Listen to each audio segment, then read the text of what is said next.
আজি সোণাপুৰৰ মৰকদোলা সংৰক্ষিত বনাঞ্চলত চলিছে উচ্ছেদ অভিযান। সংৰক্ষিত বনাঞ্চলখনৰ ভূমি বেদখল কৰি বিলাসী ৰিজৰ্ট নিৰ্মাণৰ প্ৰস্তুতি। এই তথ্য পোহৰলৈ অহাৰ পিছতে ডিমৰীয়া সমজিলা আয়ুক্তৰ নিৰ্দেশত বন বিভাগৰ সহযোগত আৰম্ভ হয় তদন্ত। এই তথ্য নিশ্চিত হোৱাৰ পিছতে আজি প্ৰশাসনে চলাইছে উচ্ছেদ অভিযান। কুমুদ বৰুৱা নামৰ এজন লোকে এই বিলাসী ৰিজৰ্ট নিৰ্মাণৰ তথ্য পোহৰলৈ আহিছে আৰু এই মুহূৰ্তত উচ্ছেদস্থলীৰ পৰা আমাক তাৰ সবিশেষ জনাব কমল কৃষ্ণ ডেকাই। হয়, ইতিমধ্যে যি উচ্ছেদস্থলী আছিল তাত আৰক্ষী প্ৰশাসনৰ লোক আৰু বন বিভাগৰ লোক উপস্থিত হৈছে আৰু সেই যি আচলতে বিলাসী ৰিজৰ্ট যি আমি কৈছিলোঁ সেই বিলাসী ৰিজৰ্টৰ যি উচ্ছেদ আৰম্ভ হৈছে, মই ভিডিঅ' জাৰ্নেলিষ্টক সেই দৃশ্য দেখুৱাবৰ কাৰণে অনুৰোধ কৰিছোঁ।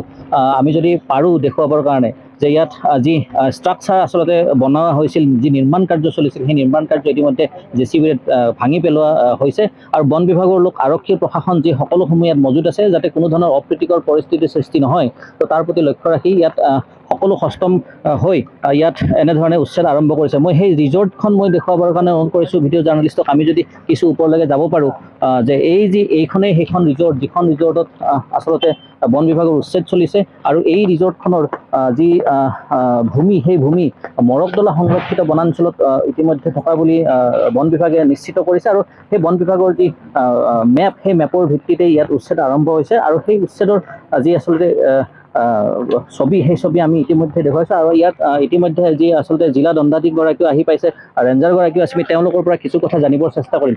প্ৰকৃততে আপোনালোকে আজি ইয়াত উচ্ছেদ চলালে আৰু এই যি উচ্ছেদস্থলী এই যি ভূমি সেই বন বিভাগৰ হয় বুলি আপোনালোকে নিশ্চিত হৈছে, কি ক'ব এই ক্ষেত্ৰত? এয়া মৰকদোলা ৰিজাৰ্ভ ফৰেষ্টৰ অন্তৰ্গত ভূমি। সেয়ে আমি যিখিনি আণ্ডাৰ কনষ্ট্ৰাকশ্যন আছে সেই বস্তুখিনি আমি ৰিমভ কৰিবলৈ বিচাৰিছোঁ। কেতিয়াৰ পৰা এই গোটেই ষ্ট্ৰাকচাৰটো বনোৱা বুলি আপোনালোকে খবৰ পাইছিল আৰু কেনেধৰণে আচলতে ইয়াত কেতিয়াৰ পৰা এইটো একজেক্টলি ক'ব নোৱাৰি, কিন্তু বৰ বেছি দিনো হোৱা নাই। এইখিনি খবৰ পোৱাৰ লগে লগে আমি হয়, এয়াই যি আচলতে বনাঞ্চলিক বিষয়া আছিল সোণাপুৰ, তেওঁৰ যি ভাষ্য, তেওঁ ইতিমধ্যে কৈছে যে মৰকদোলা সংৰক্ষিত বনাঞ্চলত এই যি আছিল ষ্ট্ৰাকচাৰ তেওঁ ইতিমধ্যে এই ৰিজৰ্টৰ ভাঙি পেলোৱাৰ উচ্ছেদৰ অভিযান চলাইছে। মোৰ লগত দণ্ডাধীশগৰাকী আছে, তেওঁৰ পৰা কিছু কথা জানিম। আপোনালোকে ইয়াত আজি উপস্থিত হৈছে জিলা প্ৰশাসনৰ লোক আৰু যি বন বিভাগৰ লোক, কি পাইছিলে আৰু কি আচলতে ইয়াত উচ্ছেদ কেনেধৰণে কি কৰিলে? আজি ফৰেষ্ট ডিপাৰ্টমেণ্টৰ পৰা এটা ৰিপৰ্ট আহিছিলে। তেওঁলোকৰ এইখিনি ৰিচেণ্ট ছাৰ্ভে কৰাৰ মতে এই এৰিয়াটো তেওঁলোকৰ ফৰেষ্টৰ আণ্ডাৰত পৰে আৰু যিহেতু ইয়াত এটা ষ্ট্ৰাকচাৰ এটা বনি আছিলে ৰিজৰ্টৰ নিচিনা, সেইটো তেওঁলোকে ডিচিশ্যন লৈছে যে এইটো ইয়াৰ পৰা আঁতৰাব লাগে। তাৰ বাবে এভিকশ্যনৰ কাৰণে আজি ফৰেষ্ট ডিপাৰ্টমেণ্ট আহিছে আৰু আমি ল এণ্ড অৰ্ডাৰ হিচাপে সেইখিনি চাবৰ কাৰণে আহিছোঁ। কিমান সময় ধৰক ইয়াত উচ্ছেদটো চলিব, প্ৰায় কিমানখিনি এৰিয়া ইয়াত আচলতে তেওঁলোকে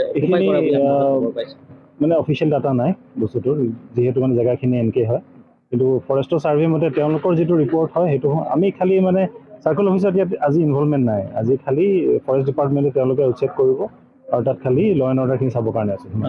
এয়া আছিল এই দণ্ডাধীশগৰাকীৰ ভাষ্য। তেওঁ ইতিমধ্যে কৈছে যে আচলতে বন বিভাগ তেওঁলোকে সমগ্ৰ গোটেই ব্যৱস্থাপনাখিনি কৰিছে তেওঁলোকে আৰু এই ব্যৱস্থাপনাৰ পিছত তেওঁলোকে কমল কৃষ্ণ ডেকা, আপোনাক এই মুহূৰ্তত ধন্যবাদ জ্ঞাপন কৰিছোঁ। আপুনি সবিশেষ জনাব।